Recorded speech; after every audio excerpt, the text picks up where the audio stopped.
Hi, this is Dark Journalist. Today we have the exciting Part 2 episode of our interview with Forbidden Knowledge TV's Alexandra Bruce.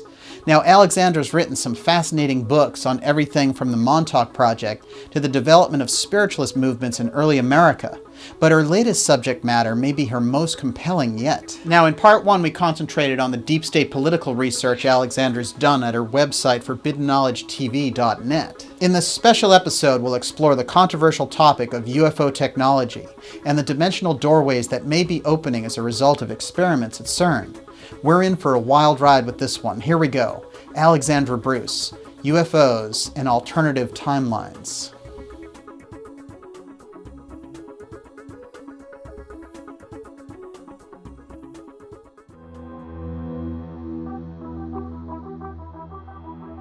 The scientific establishment is as rigid and intransigent as the Inquisition of the Middle Ages, where you must either profess your faith and conform to it or lose your job.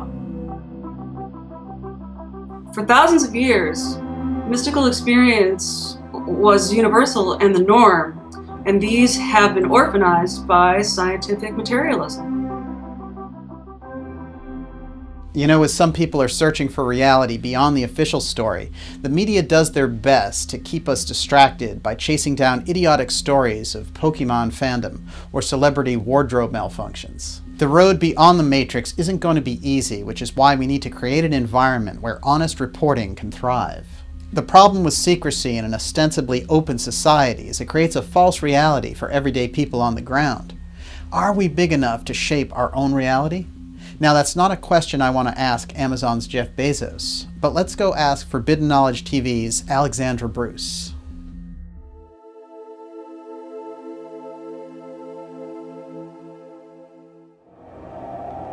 Dark Journalist will go there. The deepest issues, the hardest stories, the biggest secrets. The truth is never easy. With top guests, like former Assistant Housing Secretary Catherine Austin Fitts. Catherine, who is really behind this media censorship? Internet feeds go through satellites. Who controls the satellites? It's the Pentagon. Legendary investigator Graham Hancock. Graham, this cataclysm must have destroyed an advanced culture in our ancient past.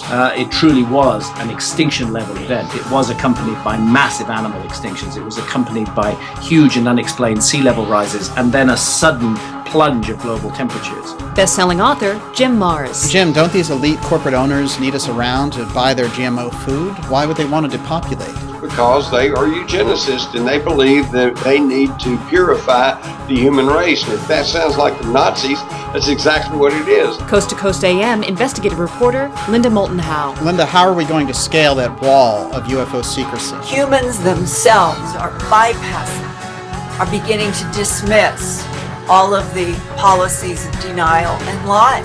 Dark Journalist will go there.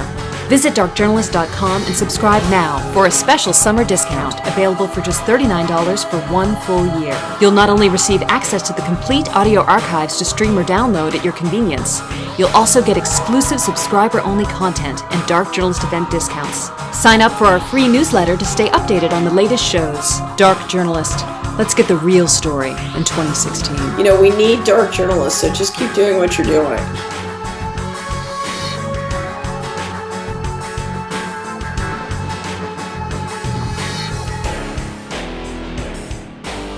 Well, hello everyone. We're cruising through the summer here, and it just gets stranger and stranger as the media is officially out of control on everything from the Trump candidacy to this unusual coup attempt in Turkey. That's why I'm so excited we have Forbidden Knowledge TV's Alexandra Bruce back with us today. And you'll recall in Part 1 we discussed her extensive political research. In this one, we'll all see just how fantastic her work on UFOs and CERN and timelines is. Fascinating stuff, and remember to sign up for our newsletter at darkjournalist.com so you don't miss any of the shows coming up this summer. Alexandra, it's great to have you back for Part 2 of our deep discussion. It's great to be back. Good to see you again. Now, when we left off in Part 1, you were discussing this UFO experience that you had in your teens in Brazil, and how you eventually sought out the world-renowned UFO expert, Professor John Mack, over at Harvard University here in Cambridge. Now, can you tell us a little bit about what happened when you went to see Mack and what you learned from the experience? Yes, so I guess we only talked in the last segment about my initial meeting with him and him determining that I would be a candidate for a regression.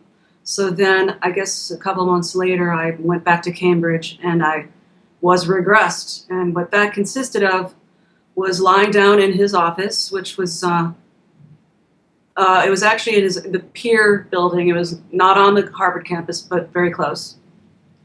And with his assistant and a tape recorder, they tried to relax me. So Dr. Mack was trying to bring you back to this early experience to see if there was anything there that he could uncover in terms of your memories. Right. So how did it go? Well, my experience being regressed by Dr. John Mack at Harvard was that I was not hypnotizable. And it was sort of a letdown. I mean, I wanted to find something out, but I didn't go to that space where you read about in abductee literature where all this crazy information pops up in your head and suddenly you're there and all these things that you didn't remember happened. It didn't happen to me. Nothing. So you felt there was something special about your experience there, but you didn't remember anything in particular beyond this strange sighting. Right. I think there might even be something to my experience. I might even be an abductee, but whatever it is, I have not been taken to that level where I'm going to remember that. If it's true. Mac was incapable of taking me there. Right. So if it's true, I don't know. There certainly are a lot of the earmarkings of the classic alien abduction phenomenon in my experience with my friend who went on to have more experiences where she ran into the shower when she saw a UFO with her baby and was hiding in the shower with her baby because she was terrified all of a sudden. That is interesting because she was the girl who was there with you when you saw the person who was with me. So then, it kept happening to her later. Right. So nothing happened with Mac, which must have been surprising and disappointing for you on some level.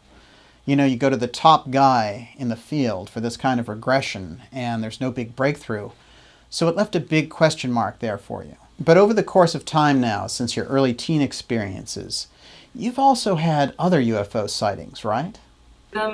And I've never had one as intense as that one. Uh-huh. But I have seen every shape, size, type of movement,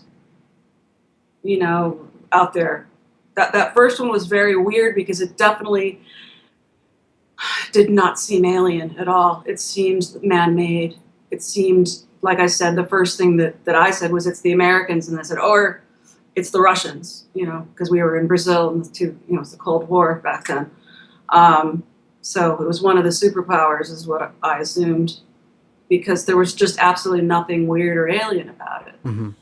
Like I said, it looked like it was FCC and FAA approved red lights for radio towers, stuff on it, Yeah, it definitely sounds unusual. Now, with your own experiences of these sightings, it definitely gives you a greater insight into reporting on this kind of thing.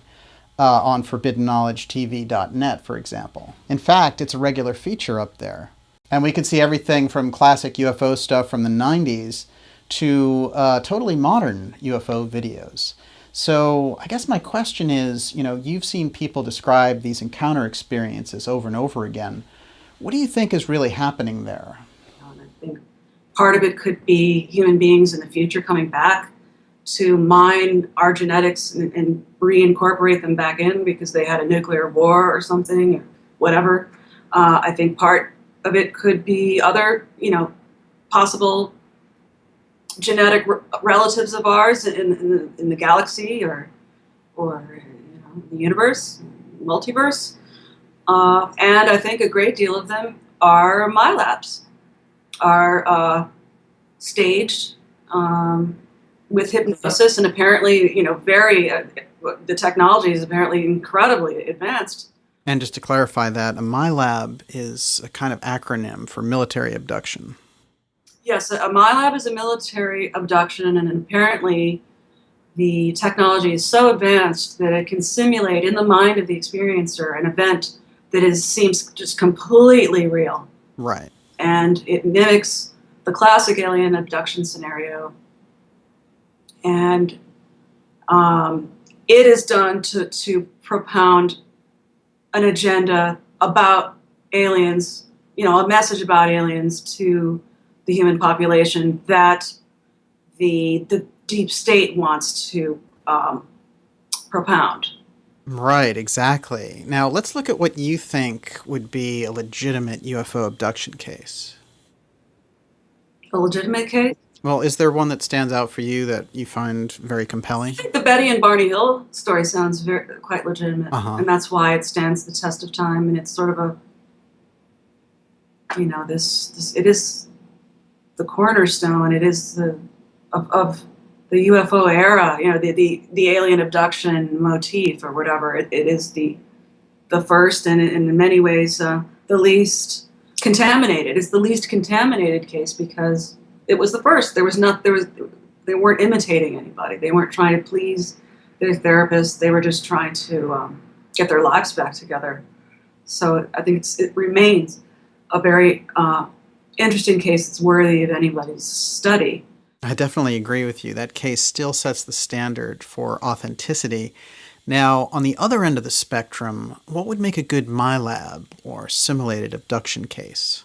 A really good case, and it's explained very well by Dr. Stephen Greer, of a MILAB is the one that was published in Bud Hopkins' book, Witnessed, where Linda Cortile was observed by several people driving on the Brooklyn Bridge, people driving on the FDR Expressway, people driving under the FDR, people walking around in lower Manhattan, saw her being levitated out of her window and floated up into a UFO, and she herself had that memory.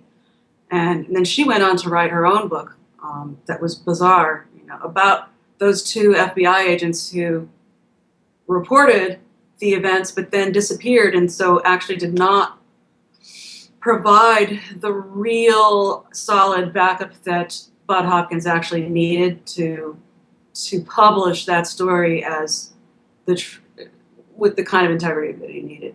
Right, and I know that this case actually involved a UN ambassador, so people like Mack and Hopkins took a special interest in it. What was it that was going on there exactly? It was a MILAB that was staged and was experienced by dozens of people.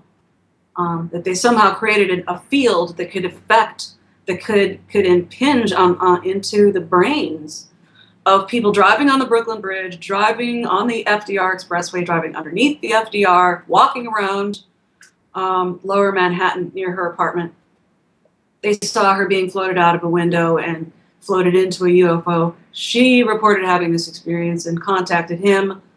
And Boutros Ghali was aware of this experience. Right. And apparently so was a Prince of Luxembourg, who, as a result of this, the way this MILAB scenario was propagated, it actually, according to Stephen Greer, stopped the disclosure of extraterrestrial reality from happening back then, which was roughly 1994 or so. I think this is a major case, and it's interesting you mentioned Stephen Greer in there because, of course, he set up the important National Press Club events with former astronauts and retired military personnel discussing in depth their knowledge about UFOs. He later went on to form the Disclosure Project. And now some of his critics say that he has this idea of benevolent ETs visiting Earth and that the harsh stuff like abductions is all the work of the military. What do you think of that? Is he being naive? He's certainly seen enough material to make qualified statements like that, but personally, I think that just might be his own experience. I don't know why he would turn his back on those stories. I'm sure he must be aware of them. Well, I think you're making an excellent point here, which is so much around this phenomena has to do with your own perspective looking at it. I know in some religious circles, for example, they see the opposite going on. So UFOs are fallen angels, etc. And I find that kind of particularly interesting since so many early spiritual texts really do seem to reference UFOs and hardly in a negative light.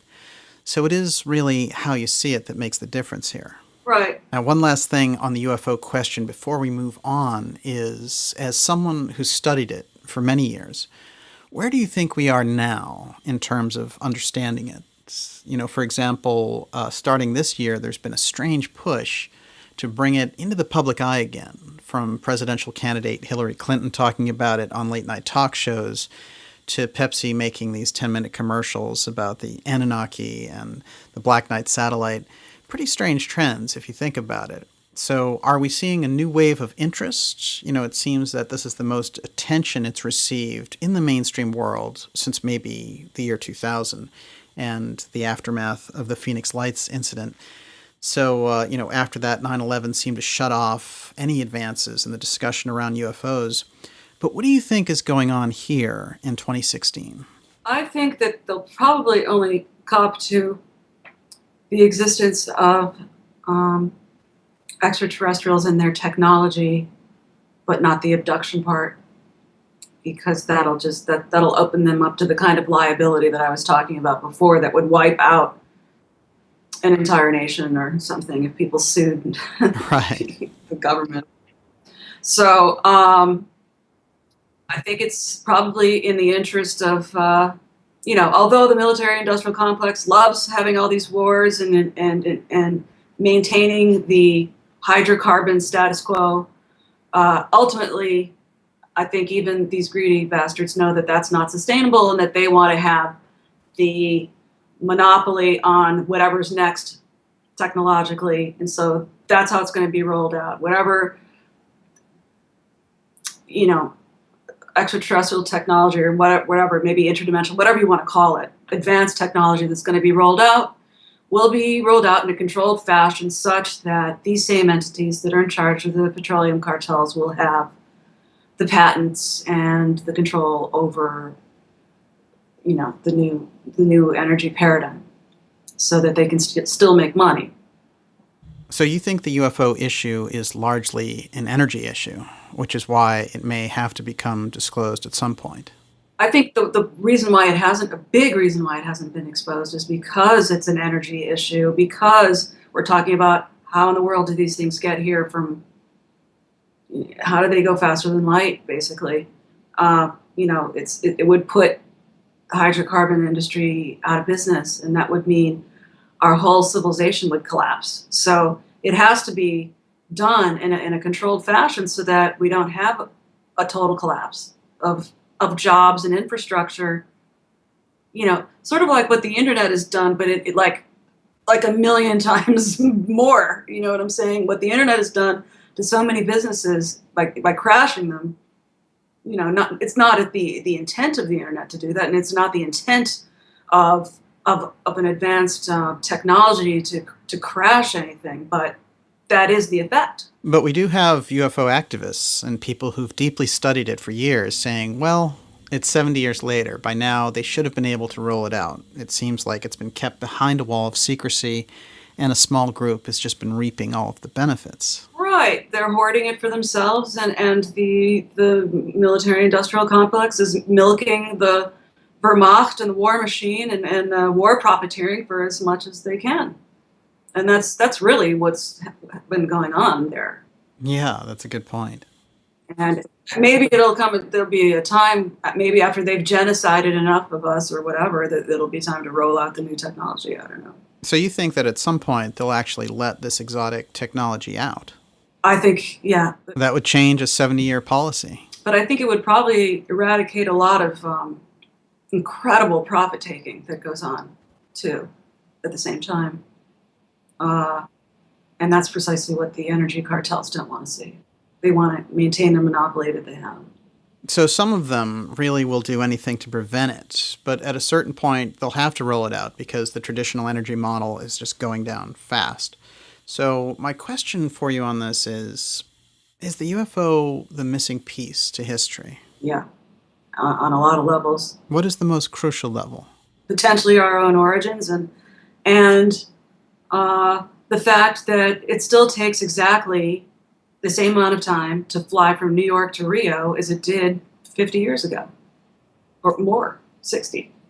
It's ridiculous. So we're in a backward spiral here. Yeah, I mean, we're being retarded. Our technological development, while it seems like we got all these gizmos with the computers, when it comes to transportation and energy, just energy generation in general.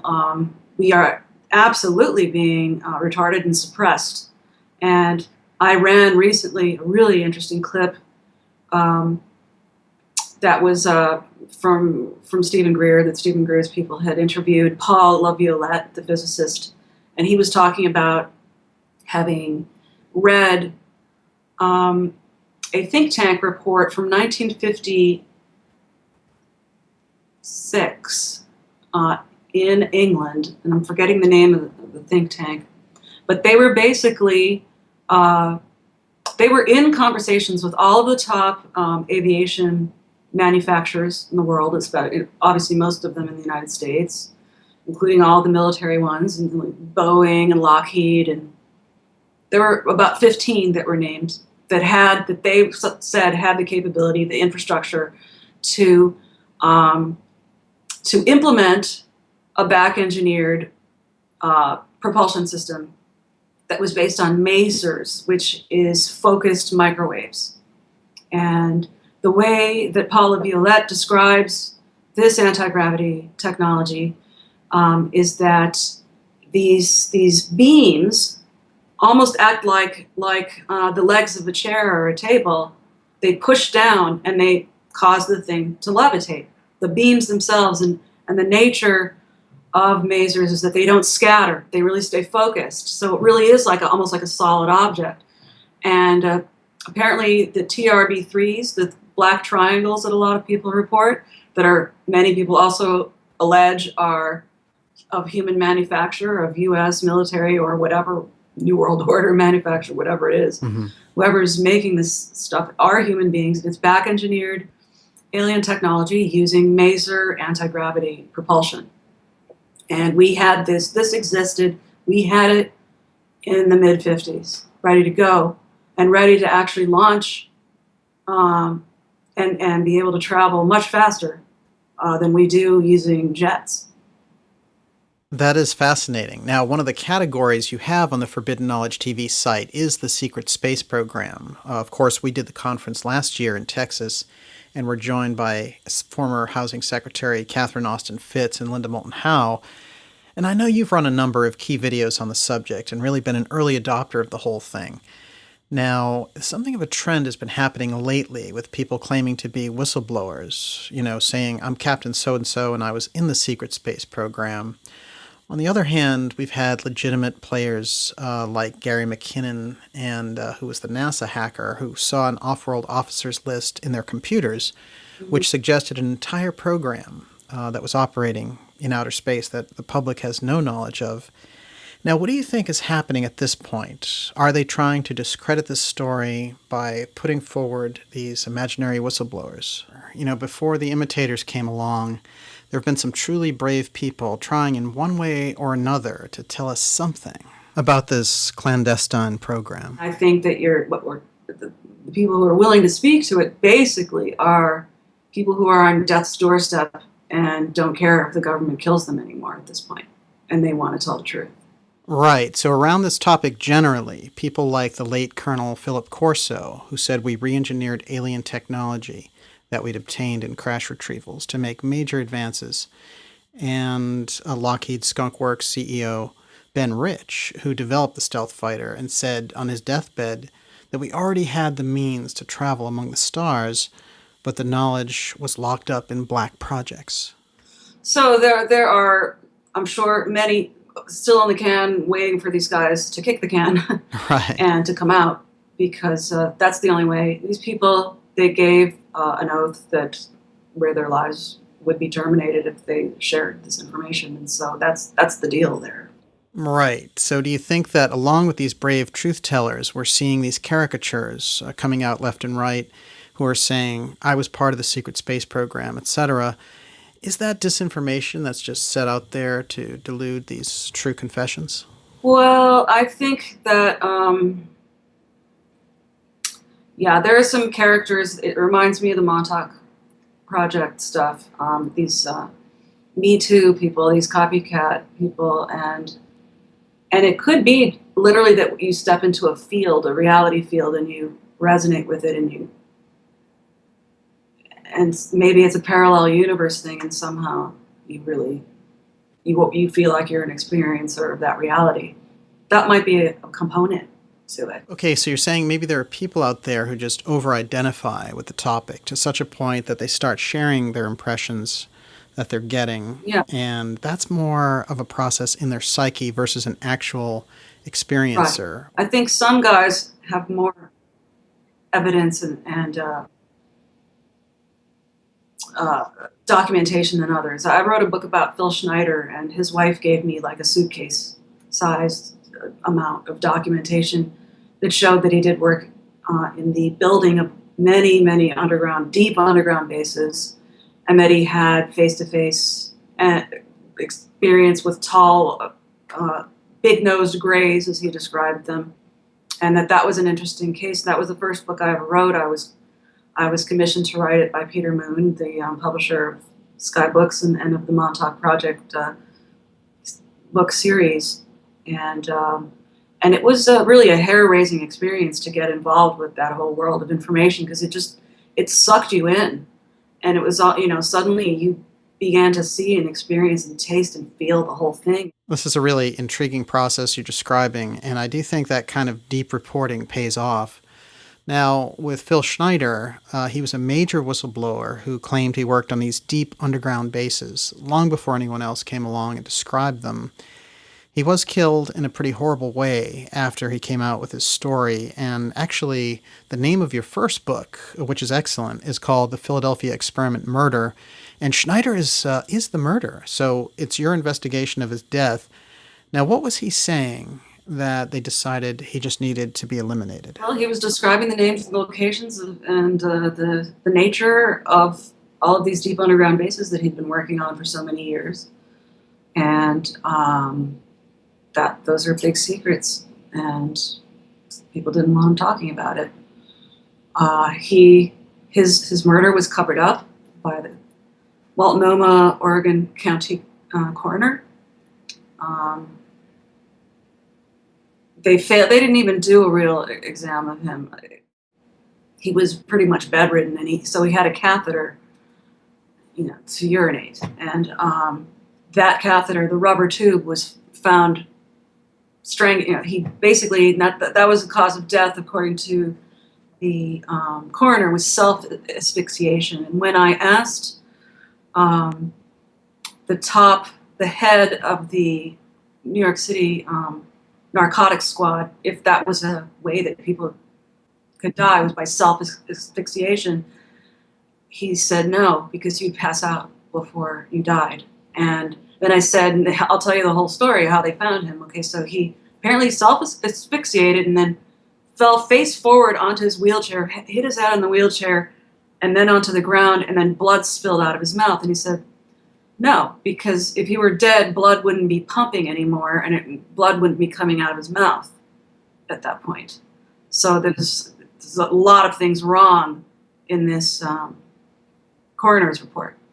Now, what I've always found fascinating about Schneider is that he's tied to several major stories in alternative research. The most fantastic one is the Dulce Wars, which is basically that while he was drilling for this underground base in Dulce, they encountered a stranger underground base where alien human experiments were going on.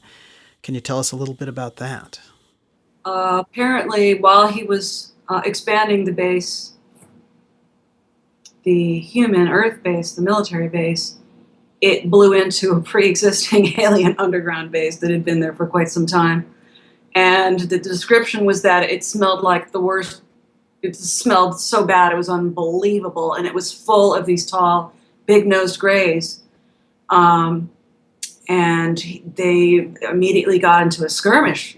They had just blown a hole in their wall, and the aliens are mad, and they think they're being attacked.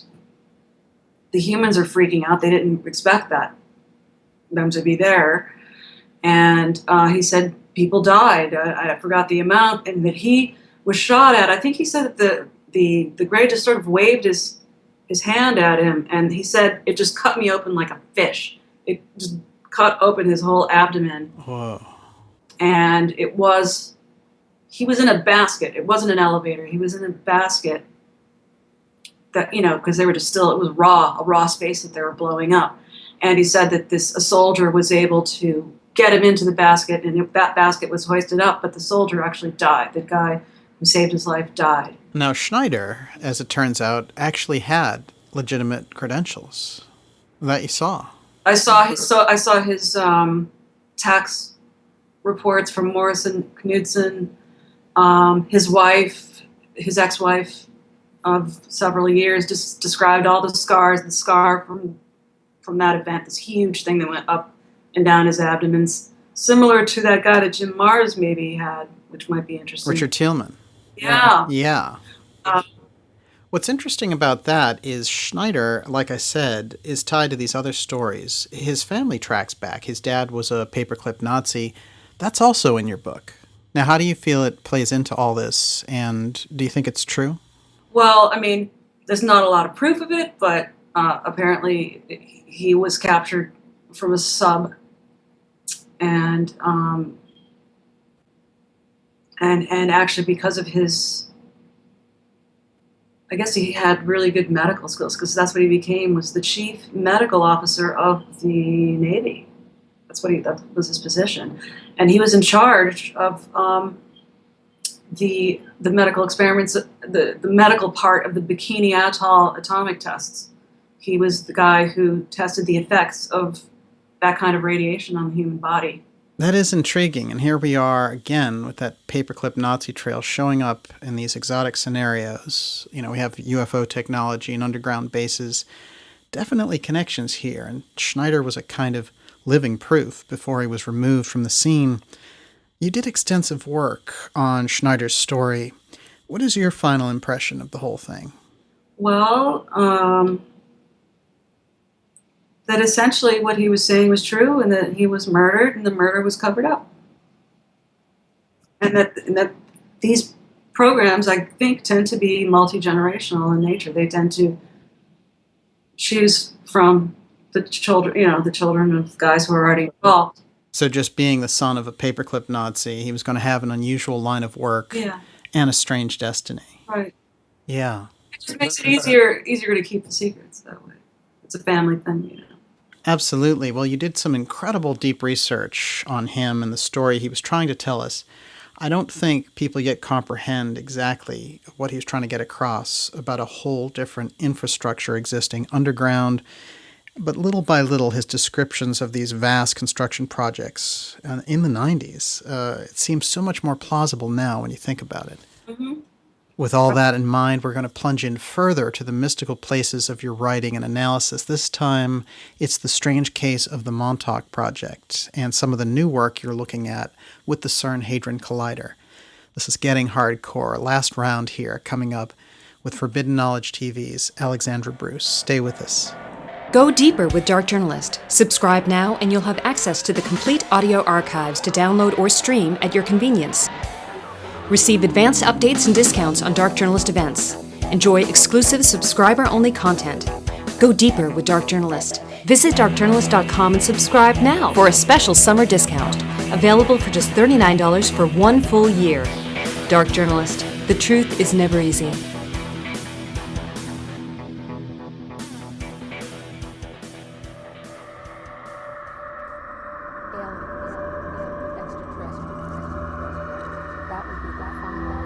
As they were sitting there filming, a little saucer came from, I say little saucer, it was a saucer, came flying over their heads, put down 3 little landing gear and landed right out on the dry lake bed. And they picked up their cameras and started over toward it, filming as they went. And when they got in fairly close to it, it lifted up, put the gear back in the wheel wells, tipped up, and took off at a great rate of speed.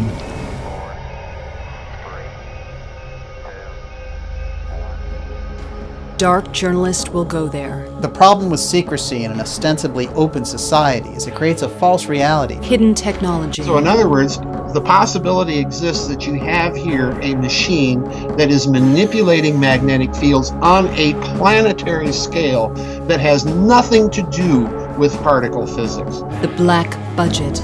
But there's no such thing as getting away from the corruption, because it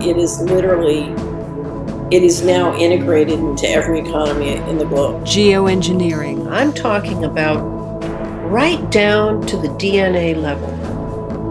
Imagine that you have now put microprocessors and sensors, along with everything else, into every human body. For more deep interviews, special reports, and documentaries, visit darkjournalist.com today. Dark Journalist, the truth is never easy.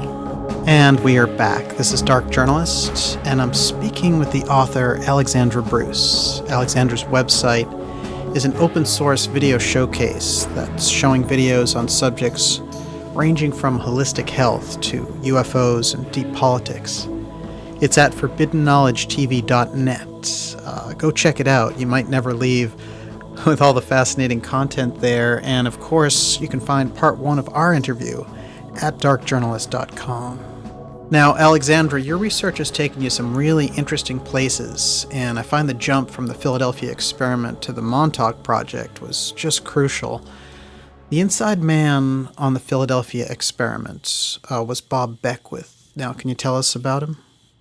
He was a kid. He was a wonderkind, and at 23, he developed a system for time-tripped telemetry that enabled the power that was being generated by the nuclear plant there to go further than it had ever gone before. Interesting. All right. And so he was just this brain, and now he was working at Bell Labs after that job, and the Navy commandeered him to work on sonar projects. Now, did you speak to him personally? Yes. And what did you think of him? I think that maybe he was as cagey about me as I was about him, you know. I don't think that he was a liar. Okay. This was a guy who had a straight-up business, and that's a family business, and is a very successful business, too. You know. So according to what he told you, the Philadelphia experiment was real. The only difference was that it happened in Rhode Island, and then the ship and crew found themselves far away in Philadelphia. Yeah. And it was a totally different boat. Wow. And Amazing. the only thing he could remember was the hull number, which was IX97. And so I had a friend who knew more about Navy stuff, and I had a full-time job anyway. But so he went to the library, and the book wasn't in Southampton Library, but it was in Patchogue Library, and he had it loaned to Southampton. There was a picture of it, which then I made a big Xerox of it, and it's in my book. Excellent. And this was the boat that he said, and I found out the whole history of that boat. It had been a private yacht owned by a Connecticut millionaire, and then it was outfitted with experimental equipment and rechristened the USS Martha's Vineyard. And I think the hull designation IX means experimental. Mm-hmm. And it was used for several years, and then it was decommissioned and returned to its owner after the war. Wow, really interesting history there. So the implications are that at the time, we possessed the technology to make something invisible. Right, and then he described this equipment in the aft part of the boat on the back deck that he said was like the size of a refrigerator, and he says that he had been told that it emitted like 3 counter-rotating fields that he believed, that he theorized, based on his knowledge as an electronic engineer, that maybe they were creating what he called divided space. Like they were able to separate a certain space from universal space, as he calls it, to decouple a certain space, to delocalize it, and that this was a thing that was being looked at as a way to evade attacks, is that you'd be 1 second ahead, you'd be invisible because you wouldn't be in the timeline. I see. And then he said later, years later, he went on a tour of what was then the new Osprey class of minesweepers. And the guys who were giving him the tour seemed to be quite upfront and honest about the fact that it had time traveling abilities, that it had the ability to be 1 second ahead or, off of universal time. And that's where it got its invisibility from, not from any shielding or invisibility cloak or cloaking effect, but by being a step outside of universal time. Oh, it's definitely intriguing. Now, you ran across this topic of time travel again in your investigation of the Montauk Project. Yes. When you were encountering these really kind of young people who had been involved, they said, with this unusual experiment. They were, one was 19 and one was 23, and they were being deprogrammed by Preston Nichols. Right, and Nichols, who's an unusual character, claimed he was the electrical engineer for these experiments. And basically, the Montauk Project was said to be a series of time travel experiments at Montauk Air Force Base there on Long Island. Right, and Preston was trying to drill down and find out basically what the deep state was up to, what they were doing with these kids and what they were preparing them for. And so you interviewed them? I interviewed both of them, and they both said that they were involved with craft retrievals, fallen UFO retrievals, for many years, starting at a very young age. By the age of 12, they knew how to secure places and cut them off and command people to, get them on a flatbed and get them out of there. Interesting. They weren't like physically strong guys or anything. They were actually, both of them were quite small. So they were part of a crash retrieval team for UFOs? Mm-hmm. That's what they said. Wow. Now, how did they strike you when you spoke to them? Did you get the feeling they were involved in a deep black project? Well, the 19-year-old really freaked me out because he said, I'm not really this person. I was a commander. I was a lieutenant in Vietnam, and they put me in this body. This is not really my original body. And he really talked and acted like an older guy, and it was bizarre. Yeah. And then they also said that they were being trained for a war in the desert. So I was interviewing them in 1996 and 1997, and they said that they were being prepared for a war in the desert with aliens in 2003. That's so far out. And so then when we invaded Iraq in 2003, I couldn't help but recall those statements that they had made and wonder if there was something to that. Well, just that part is amazing, that they predicted this war coming in 2003. I know. And, well, the thing is that, 2003 is a resonant year in the biorhythm of the Earth. The Philadelphia experiment happened in 1943.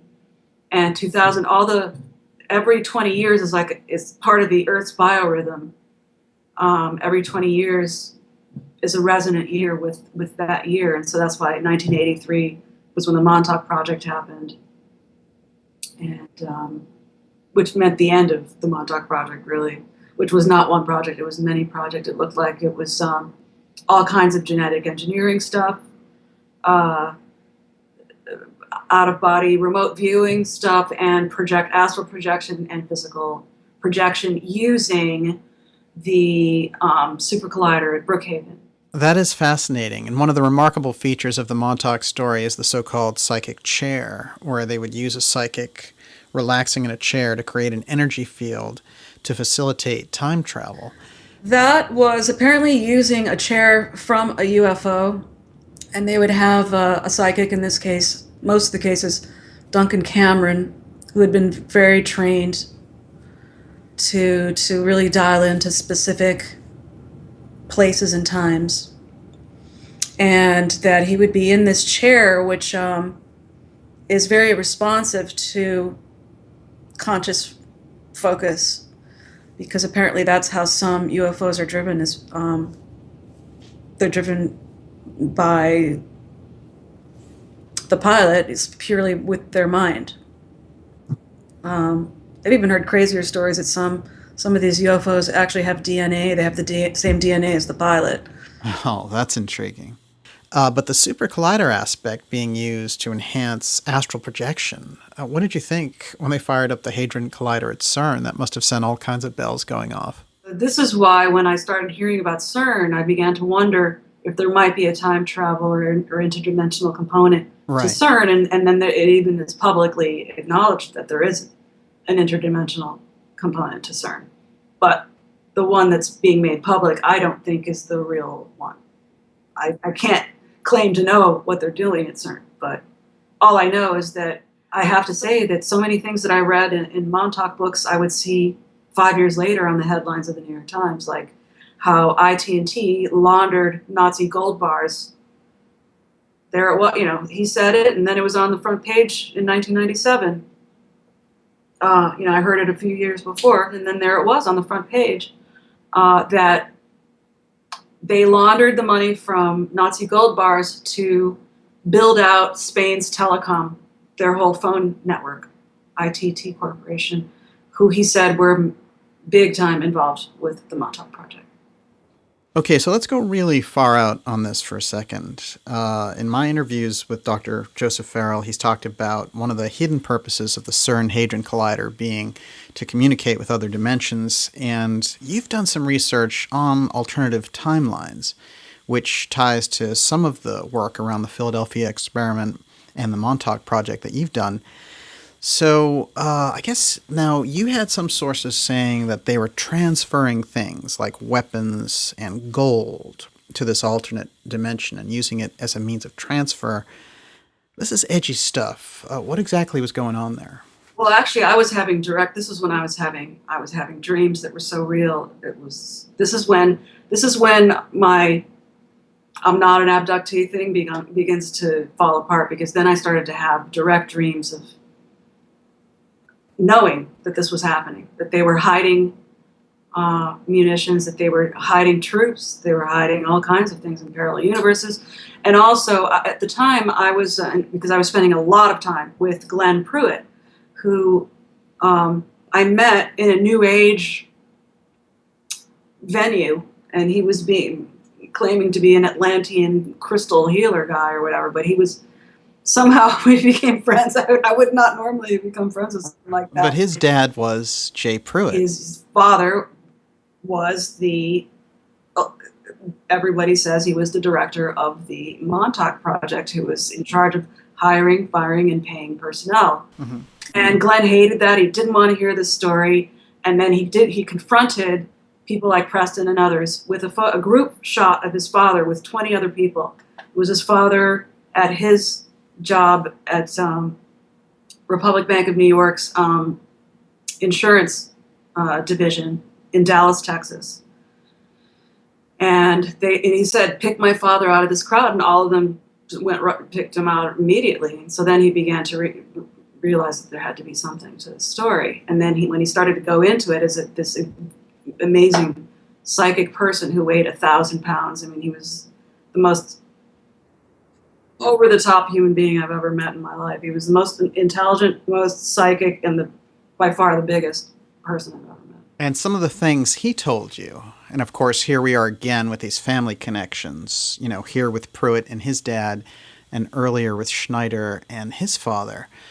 But he told you that essentially this alternate timeline dimension idea was, in fact, correct. And what he was saying were things that were crazy. He was saying that that there were parallel universes to ours that were just slightly off, where the Nazis had won World War II, and it was a really regressive and aggressive timeline, and that it was trying to colonize our timeline and make what happened in their timeline true in our timeline. Wow. And what it's been Whoa, what's going on there? What? Uh-oh. I lost your sound, so we got scrambled. Now that was a total electronic funk. How do I know? Did you notice it? Yeah. So I'm getting into serious, crazy shit now. Right, exactly. Well, I'm going to leave it in there because the whole system's getting funky now, so let's just keep rolling. So, okay, so these were, he talked about timelines that were almost the same as our own, except for that the Nazis had won World War II. Some would say that they did, except for that it's just underground and it's the deep state of the United States. That's right. What Jim Marr's book says, the Fourth Reich. I agree with that statement. But this is in an overt way. The Nazis won World War II, and that they were trying to make, and of course it had to do with alien involvement also, and that they were trying to make this very fascist superstate global New World Order reality true in this timeline. Huh. And what was amazing, hearing this in 1996, it just sounded like crazy talk, like, oh yeah, good luck or whatever, but Now, in 2016, it's like, oh my God, it's like almost done, Right. Good luck. It is amazing the track that we find ourselves on currently. So let's boil down this idea now, this concept of colonizing timelines. Now, the Hadron Collider at CERN is ostensibly there to smash particles together, so scientists can observe this process and discover the God particle, or Higgs boson. This is something they claim they've already discovered, but there's some dispute about that. And we've also heard some weird issues about these strangelets, which are a potential byproduct of these experiments, which some scientists warned about and said they would be released. And some of them even filed court orders to stop CERN from doing this with the collider. But this is what I want you to thread together for us now. How does the colonizing of timelines, the CERN Hadron Collider, and the UFO factor in together?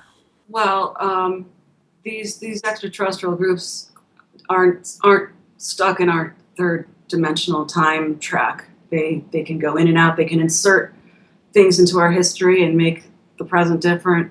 Apparently, they do it all the time, according to all these Montauk people I met. And so that would be, so as far as time travel and interdimensional stuff, alien involvement, and what CERN is doing with interdimensional and timelines and whatnot would seem like a perfect combination. And that's why it was also allegedly present at Montauk, because they were doing the same thing with... So are we trying then to access their reality by going through something like the Hadron Collider to communicate with alternate dimensions? Is that the main thing? Yeah, but I think what people talk more about, I don't know what they're doing, okay? I mean, that's what I have to first qualify anything I say by saying I don't know. But what more people seem to be concerned about is that they are more opening our timeline up to their end. I see. And in fact, making it easier to come through. That was something that was also alleged in the Philadelphia experiment, that it was that brought in this whole wave, this whole flap of UFOs of the 20th century. So it's a dimensional doorway. Yes. Absolutely. Fascinating stuff. Alexandra, thank you so much for coming on the show today and sharing this deeper level of your work. I know you don't do this very often, and I really appreciate it. And of course, I can't wait for your next book. But people in the meantime can see what you're up to at forbiddenknowledgetv.net. And of course, you're rolling out the new version of the site in the fall. Oh, sooner than that, I think. I think it'll be within a month. I'll have a very zippy, cool new site. It'll be a work in progress for a while, but it'll be much bigger, better, faster, stronger, everything. Well, it sounds great, and the site really has excellent videos and those fantastic essays that you write up there. So, Alexandra, thanks again for being here with us, and we'll talk soon. Thank you so much for having me. It's always great. Anytime. Have a great one. Thank you for joining me for this fascinating episode on UFOs and alternative timelines with Forbidden Knowledge TV's Alexandra Bruce. You can find more deep interviews, special reports, and documentaries at www.darkjournalist.com. You can also subscribe here to our YouTube channel to receive the latest videos. See you soon.